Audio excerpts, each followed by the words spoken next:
And then it get worse. It get worse. Like when the do major you labels amend the contract? Is there a point where you amend it where we've made enough money, the artist is unhappy, my whole tank and ship is crashing? Nigga, we saw Diddy try to give some shit back. All the juice damn near out of them records at this point anyway.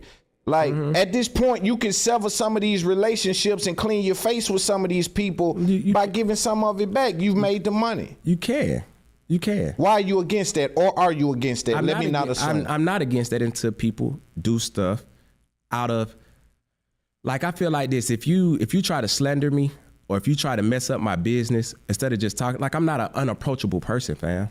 Like, I'm not somebody you can't just talk to. I'm not somebody you can't just call and say, hey, bro, like, let's sit down and have a conversation. But I feel like if you try to do something to harm me or harm my business and then ask me for money, it's like, what we talking about at this point? Well, sometimes it's collateral damage because harming your business is just me in search of trying to fix my business, right? For Money Moo, I'm speaking on, because I think with how Money Moo have handled this last debacle you had, I think that should be enough to say he done cleaned his face, because he could have popped out if he were clout chasing. No, we had a conversation, me and him talk for like 2 hours, and we both got an understanding. And he know I didn't take 100% of his publishing or none of that. We had a 2-year agreement. You feel where I'm coming from? I invested over $500,000, fam. When, like, I had to tell him, I said, look, bro, it's a difference, right? I really didn't even invest. I'm gonna explain this to you. I was in a situation where my cup was overflowing. None of the artists, and I think y'all keep forgetting this, none of the artists had a lot of motion. They was not popping. None of them. Zero. Going all the way from Roscoe Dash. None of the artists that I ever had, I went and said, oh, this nigga moving and I'm finna take something from him. I never took nothing from nobody. I bless people, fam. So I'm in a situation where it's like, hey, I'm up. And I'm like, I used to be an independent artist. And I said, who can I go and bless? And I said, the first person that came to my mind was Money Moo, because when I was running around with Euro, I seen Money Moo out here doing his thing, and I felt like nobody was giving him an opportunity or nobody was giving him a shot. And when I seen that nobody was giving him an opportunity and nobody was giving him a shot, I felt like he was me when I was coming up in the game as a rapper. You feel me? I said, nobody gave me an opportunity. I was busting my ass and I just needed a shot. And so I was in a position where I could bless. And I said, bro, I want to bless you, fam. I want to bless you, dog. It ain't that he had motion or he was going crazy. And I take ownership for the fact that how I handled the situation, because with him, I'm operating from my heart at this point. I'm like, damn, bro, I'm gonna invest $500,000. I'm gonna do, it wasn't even that I was planning on investing $500,000. I just said I wanted to do whatever it took to make him pop, just like I did all the artists, fam. And so I made something out of nothing. It wasn't a situation where it wasn't nothing. And so this is what, and we only dealing with Money Moo right now, but I think it's a larger conversation with everybody you dealt with, but in particular because he's been on the show, right? And I know some of what's happened in some of his background. It wasn't something out of nothing for Money Moo. He wasn't a nigga you found there some showcase that what had nothing going. He was doing a little rapping. It wasn't no real motion, but there was some movement going on. So let's talk the money. Every million streams equals about. Yeah, we ain't talking about money. No, we have to talk about money. See, when we gloss over the money, that's how we don't. That's why it's no context. No, that's why it's no context. Not if we're talking about taking something out of nothing. That's because we're not talking about money. What's being. We're talking money. No, we're talking about groundwork. There's a process to make a cake. I get that. Right. So I get the groundwork. Right. So we're talking. He's already done the groundwork. You know how many artists that's rapping for 10 years, that's been rapping for 20 years, that done did groundwork and still ain't got no motion? Yeah, of course. They did groundwork. There's still no motion there. The motion is the money. But we talking real groundwork in this new era where you pop up on these radio shows and you at ATL Top 20. He did the groundwork. That's how I see it. That's what I'm saying. It ain't something from nothing. Okay, give him a little credit because that's part of why. Because see, I think again, this is what I'm saying. The misunderstanding for you might start way right here. Yeah. And that might lead your vision down the wrong board. And that's why he could be emotionally disturbed. Right. Like he's saying something from nothing, man.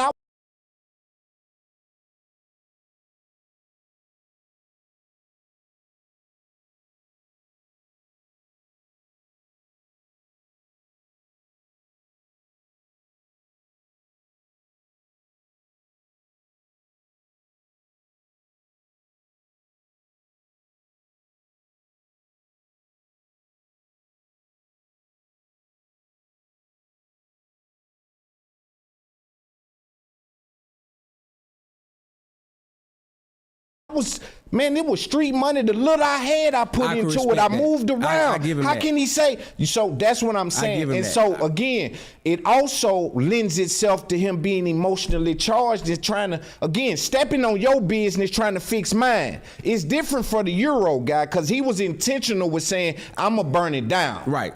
Money Moo was saying, I'm trying to fix my business. And in the process of fixing my business, I find out I got to step on his a little bit because I'm trying to comb through the particulars. No, I can you respect get what I'm that. saying? I can respect so that. So when I speak on motion, I speak on money. So when I'm speaking on money, I'm speaking on there's no money being made. Okay. That's what I'm speaking on. I'm not speaking on the footwork he put in going club to club.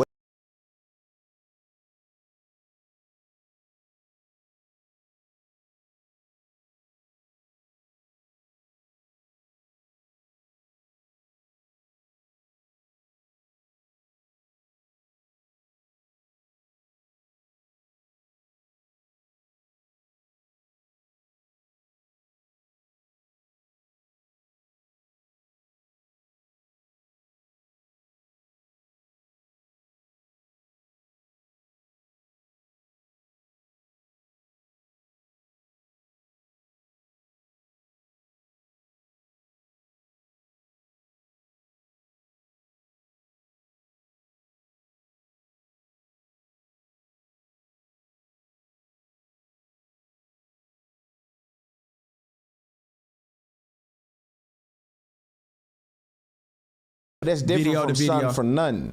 I'm speaking on the monetary end. So if we're talking about okay, you saying money, it's making no money to it making some money, right? So if you speaking on, hey, if you bless him or give him some money, or he own, like we talking about money. So I'm speaking, when I speak on the motion, I speak on the money. But it's important to understand that there's a process before the monetary kicks in that is just as important, and that's the groundwork we speak on. No, that's true, right? That's and true. That's like I'm saying, if you plan on cooking in the kitchen, you have to head to the store. Right, somebody got to go get the groceries. Facts. You get what I'm saying? By the time you got it, it was.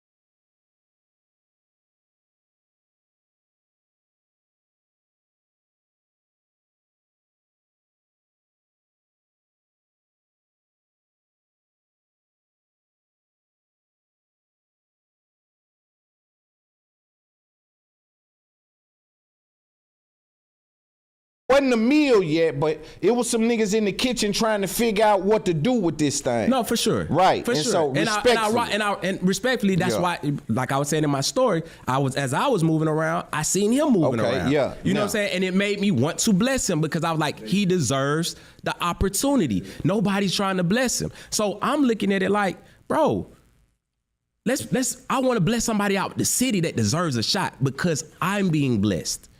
You got to realize, bro, I'm blessed at this time. I don't need to take nothing from nobody, bro. I'm up millions. I don't need to take nothing from nobody. I got a whole team of people. We all getting money. And it's like, all right, cool. Who can we bless from the city? We want to build a big label. We need an artist to bless. I want to rock out with Money Moo, bro. I rock with his energy. I rock with his music. I like what he doing. Hey, let's do whatever we could do to make it pop. And then I'm like, okay, cool. I'm going to get you a feature with Moneybagg Yo. I'm going to put Fujiano on the record. Then I said, you know what? I just got a call from my boy JR. I could get Lil Durk on the record. Hey, bro, I'm going to spend 80 bands on Lil Durk. And then he say, I ain't co-signed a Lil Durk.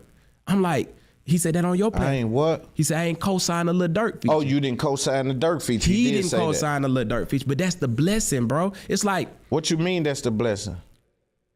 Bro, okay. Bro, I think the entitlement is at an all-time high, fam. And I get it, bro. I get it. I promise you I get it. But if somebody does something for you, fam, that you ain't able to do for yourself or nobody has ever done for you, and you prayed to God and God has sent somebody your way to do that blessing for you, bro, we got to learn how to give thanks, bro.